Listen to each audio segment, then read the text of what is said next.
société est depuis très longtemps hybride, c'est-à-dire qu'elle est un assemblage de pluralité à tous les niveaux.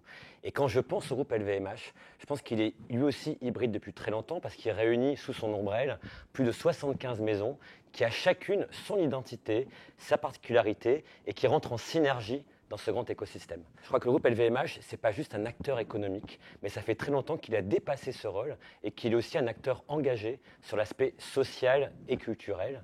Moi, je le vois très bien sur les métiers d'excellence, où depuis très longtemps, le groupe s'est engagé à pérenniser les métiers du patrimoine. C'est vraiment un enjeu culturel pour ce groupe. Il y prend sa part et ça permet effectivement de transmettre ses savoir-faire vers les nouvelles générations. C'est aussi un acteur social, avec la création de l'Institut des métiers d'excellence, qui a créé des formations sur les métiers de savoir-faire. Il y a une véritable volonté d'être un agent de l'inclusion sociale.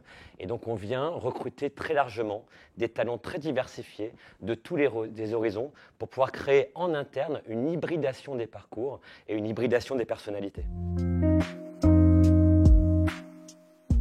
J'ai découvert il n'y a pas très longtemps que le mot métis, en grec ancien, ça voulait dire savoir-faire. Ce qui est assez drôle parce que quand on pense au savoir-faire du patrimoine, tout à chacun va penser à des savoir-faire traditionnels et qu'au contraire, dans nos métiers, on vient en permanence intégrer l'innovation.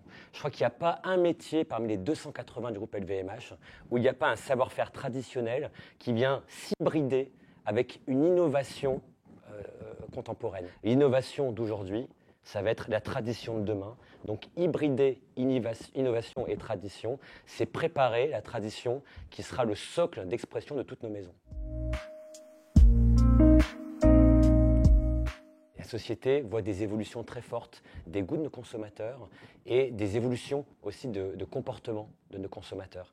Et c'est vrai que l'hybridation, ça permet de répondre à ces changements de comportement, à ces changements de désir et de les intégrer en interne.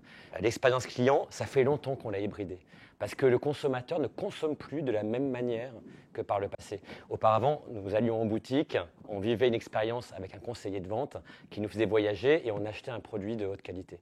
Aujourd'hui, l'expérience, elle va au-delà de ça parce que le consommateur, il a une partie de sa vie dans la boutique et il a aussi une partie de sa vie qui est en digital, en virtualisé. Et donc, on a hybridé aussi la formation de nos conseillers de vente pour qu'ils puissent être aussi efficaces sur le floor, c'est-à-dire sur le terrain de vente pratique, mais aussi rester en contact avec le client grâce à des process d'expérience client digitalisés qui permettent de maintenir le lien dans les évolutions du comportement d'achat de consommateurs.